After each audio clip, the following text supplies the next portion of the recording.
बहुत प्राचीन समय की बात है। चेदी देश में एक पराक्रमी राजा राज्य करते थे। उनकी रानी का नाम था गिरिजा। एक दिन राजा अपने पितरों का श्राद्ध करने के लिए वन में मृग शिकार के लिए गए। शिकार के दौरान उनके मन में अपनी पत्नी की सुंदर छवि उभर आई और वे कामोत्तेजित हो गए। उनका वीर्य अनायास निकल गया। राजा ने उसे एक बटपत्र पत्ते में समेटा और एक पक्षी शेन के माध्यम से अपनी रानी गिरिजा को भेज दिया। लेकिन रास्ते में दूसरे शेन पक्षी ने उस पर हमला कर दिया। दोनों पक्षी आकाश में लड़ने लगे और वह बटपत्र नदी में गिर गया। उसी समय एक महान आर्षी नदी तट पर तपस्या कर रहे थे। दरअसल अद्रिका को स्वर्ग में किसी अपराध के लिए पृथ्वी पर एक मछली के रूप में जन्म लेने का शाप मिला था।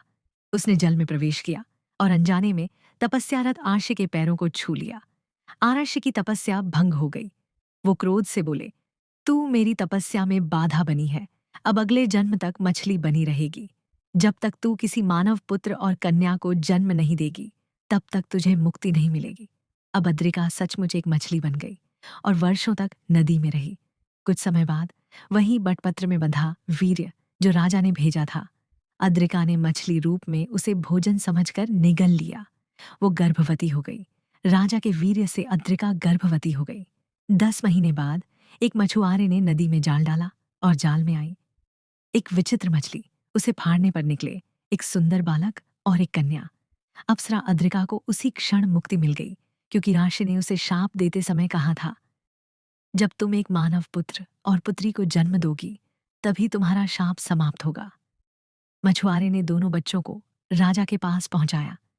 राजा ने पुत्र को अपना उत्तराधिकारी बना लिया, लेकिन कन्या को मछुआरे के पास ही रहने दिया। उस कन्या के शरीर से मछली जैसी गंध आती थी, इसलिए उसका नाम रखा गया मत्स्यगंधा। वही मत्स्यगंधा आगे चलकर बनी सत्यवती, व्यासदेव की माता।